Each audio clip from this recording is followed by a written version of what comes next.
अगर आप computer science student हैं और पाइथन वेब डेवलपमेंट या एआई सीख रहे हैं, लेकिन कभी आपको ये कन्फ्यूजन हुई है कि कंप्यूटर एक्चुअली इंस्ट्रक्शंस को फॉलो कैसे करता है, सीपीयू क्या करता है, रैम क्या होती है और प्रोग्राम्स रन कैसे होते हैं, तो ये वीडियो आपके लिए है। आज हम कंप्यूटर साइंस की बेसिक फाउंडेशन को बिल्कुल सिंपल एग्जाम्पल के साथ समझेंगे। सबसे पहले कंप्यूटर क्या होता है। सिंपल वर्ड्स में कंप्यूटर एक मशीन है जो इंस्ट्रक्शंस को फॉलो करती है, डाटा पर ऑपरेशन परफॉर्म करती है और हमें रिजल्ट देती है। और इंस्ट्रक्शंस दूँ तो कंप्यूटर प्रोसेसिंग के बाद मुझे 8 का रिजल्ट देगा। लेकिन एक इम्पोर्टेंट पॉइंट ये है, कंप्यूटर खुद से नहीं जानता कि 5 और 3 को ऐड करना है, उसको इंस्ट्रक्शंस देनी पड़ती हैं। और इसी पॉइंट पर प्रोग्रामिंग आती है। प्रोग्राम सिंपल कंप्यूटर को दी गई इंस्ट्रक्शंस का कलेक्शन होता है। फॉर एग्जाम्पल, अगर हम पाइथन में लिखते हैं a equals to 5, b equals to 3, result equals a plus b और फिर प्रिंट रिजल्ट, तो हम कंप्यूटर को स्टेप बाय स्टेप इंस्ट्रक्शंस दे रहे हैं।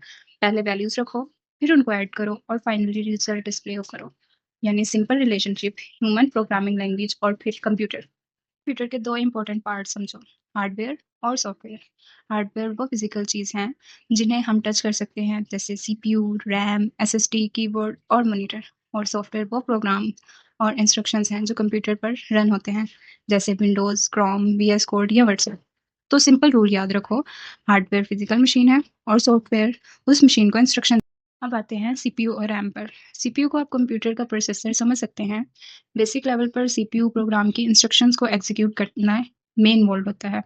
और रैम, रैम कंप्यूटर की टेम्परेरी वोलेटाइल वर्किंग मेमोरी है। इसको एक किचन के एग्जांपल से समझते हैं।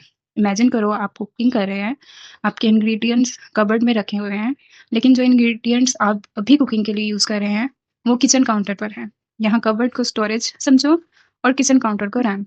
और जो इंस्ट्रक्शंस फॉलो करके इंग्रेडिएंट्स यूज़ कर रहा है उसे सीपीयू समझ सकते हैं, जबकि रेसिपी हमारा प्रोग्राम है। अब एक कॉमन कन्फ्यूजन क्लियर करते हैं। रैम और स्टोरेज सेम चीज़ नहीं है। अगर आपके लैपटॉप में 8 जीबी रैम और 512 जीबी एसएसडी है, तो 8 जीबी आपकी वर्किंग मेमोरी की कैपेसिटी है, जबकि 512 जीबी आपकी लॉन्ग टर्म स्टोरेज की कैपेसिटी है। फॉर एग्जाम्पल, अगर आप एक पीडीएफ सेव करते हैं और लैपटॉप शट डाउन कर देते हैं, तो नेक्स्ट डे वो पीडीएफ अवेलेबल होता है, क्योंकि वो स्टोरेज पर सेव हुई है। रैम वोलेटाइल होती है, इसलिए पावर ऑफ होने पर रैम में वर्किंग डाटा रिटेन नहीं होता। So remember, RAM is not storage device.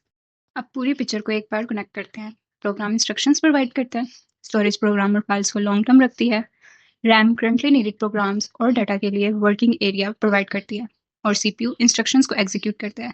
Basic level पर आप इस फ्लो को ऐसे समझ सकते हैं, प्रोग्राम, स्टोरेज, रैम, सीपीयू और फिर आउटपुट। ये कंप्यूटर के अंदर होने वाली हर चीज़ की कंप्लीट टेक्निकल पिक्चर नहीं है, लेकिन कंप्यूटर साइंस की फाउंडेशन समझने के लिए ये मेंटल मॉडल बहुत यूजफुल है।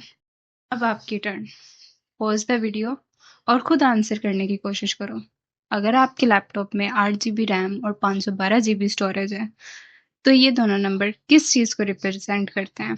और अगर आपके पाइथन प्रोग्राम रन करते हैं, तो सीपीयू और रैम का रोल क्या होगा?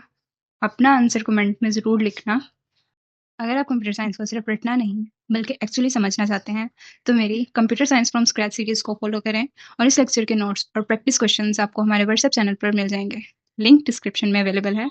नेक्स्ट लेक्चर में हम देखेंगे, जब आप रन बटन प्रेस करते हैं तो प्रोग्राम के अंदर एक्चुअली होता क्या है। सी यू इन द नेक्स्ट लेक्शन।